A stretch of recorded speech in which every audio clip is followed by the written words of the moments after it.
Last year, I started photographing the landscapes along the Arizona Backcountry Discovery Route along Stage 1 from the Coronado National Monument to Benson, Arizona.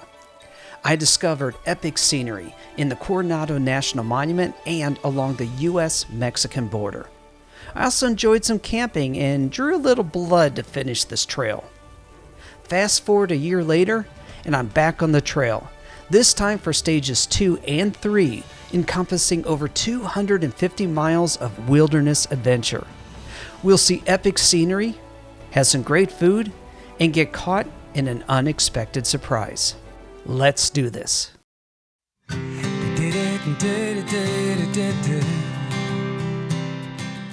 It's 5 a.m. here in Phoenix, and as you can see, I'm getting out of the city as fast as possible and heading back to where I left off last year in Benson, Arizona.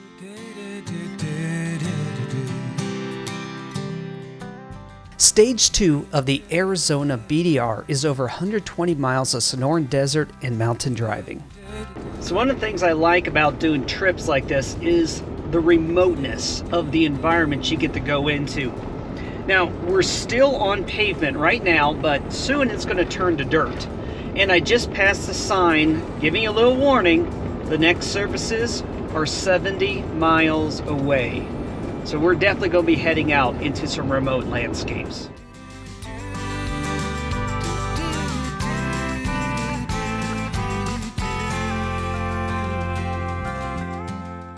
We are heading out into the wilderness, but the first problem of this trip is about to happen.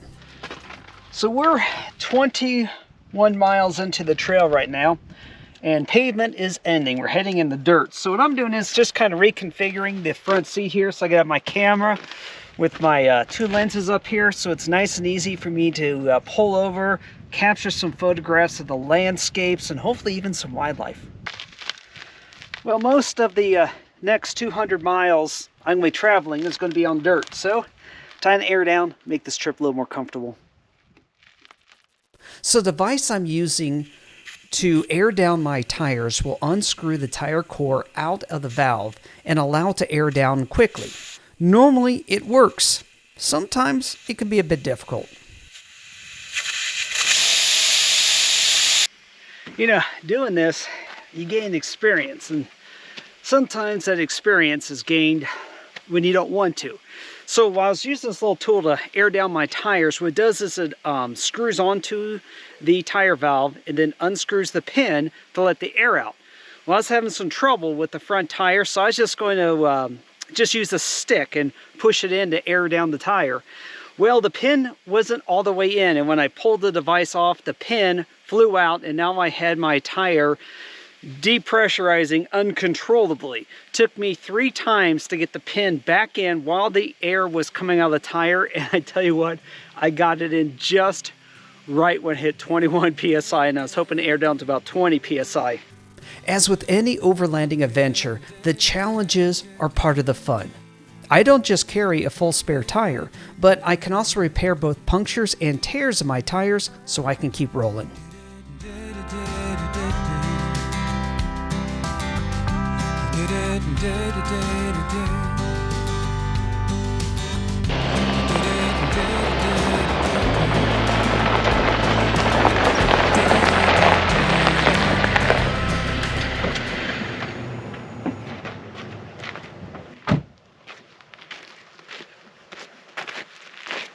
Well, I think I'm going to stop here for a photo.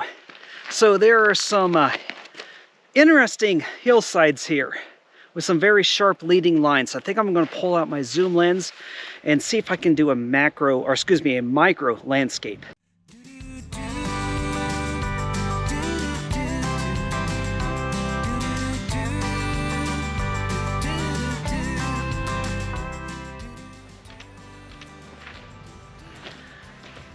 So kind of interesting, when I really zoomed in tight, there is kind of like a little trail leading up to the leading edge of this cliff, or this eroded hillside, and there's a big saguaro cactus.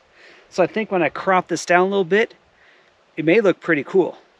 Here's what it looks like. Flying out to the saguaro that caught my eye, I can see that what I thought was a trail is actually a wash.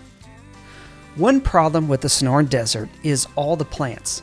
Minimalism is very difficult to find, so I need to use other compositional elements like leading lines. I like how the line of the wash causes the viewer's eye to continue up that ridge line. Unfortunately though, this cactus is just a bit too small in this photo. So I continue on enjoying the epic scenery on this sunny January morning, looking for wildlife. Well, I kind of found some wildlife. So driving down this road, you're going to pass by a lot of family farms. And I noticed this white horse in a field off to the side. So I kind of snuck over here by the fence. I'm just waiting for him to turn his head to get some sunlight on it. So hopefully I can get a great photo.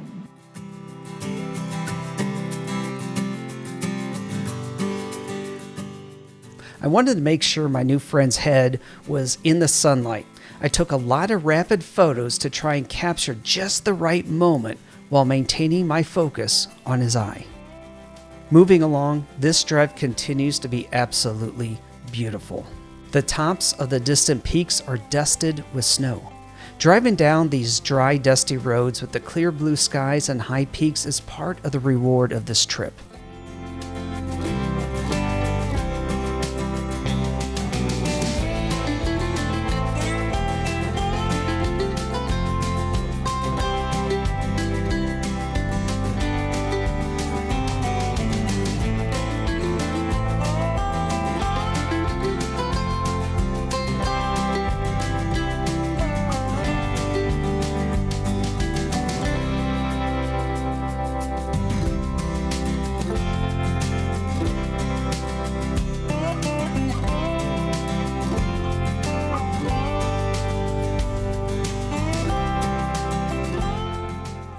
Continuing the adventure. So far, the road is great and I'm enjoying it, but... Well, I'm now into part of this trail. I'm around mile 70, north of Mammoth, and it went from that beautiful 2 to the 3-lane dirt road to a single track road. And this is the part that I was a little worried about, or one of the two parts I was a little worried about, because the trees are growing into the trail. So for a motorcycle, this would be not a big deal. But for someone who doesn't want desert pinstriping, as we call it, all up and down the sides of their Jeep, I actually have to drive really slow and really careful. Stages 2 and 3 are the last two stages in the Sonoran Desert. After the day-long ordeal of having to cut my way through the trail from last year, I'm getting a bit nervous. Well, we've hit the point where the chainsaw's coming out. Might just be a few branches. Hopefully this is not a sign of what's to come, because I have very few opportunities to leave this area on a different route. So yeah, we'll see what happens.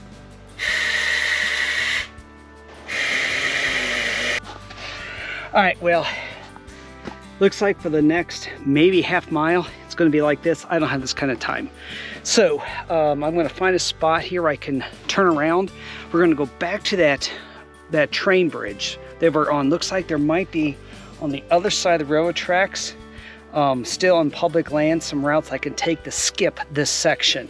And if not, there may also be an opportunity for me to bug out to the highway. So let's do this. Looking ahead, this is going to take way too much time to cut my way through the next 2 miles. So I'm backtracking to Mammoth. Since I need to get to Pioneer Pass to meet up with my friend Benji, this has taken away time from photographing the countryside. Just a few miles up the road, the BDR does come back onto this highway, so I'm only missing a few miles of the trail. Now, about that ascent to Pioneer Pass. Well, this expert trail, I think it's going to be okay. We're starting to rise above those plants that reach out to the trail. And I actually think I can see the trail in front of me. It looks awesome. So we're going to continue. I'm about an hour and a half behind where I thought I would be. My friend Benji, he's already at the campsite. So anyhow, I think I got maybe less than an hour. We'll see. With the weather moving in and the late afternoon sun, the lighting got epic.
Eventually, I realized that we're going to be camping in the snow tonight.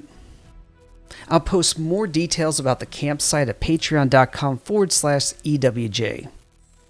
I'm late. Ben is ready for dinner. I'm going to stop filming for the night. Next week, we head out on Stage 3 of the Arizona BDR and onto some epic encounters and adventures. Thank you for watching. See y'all next week.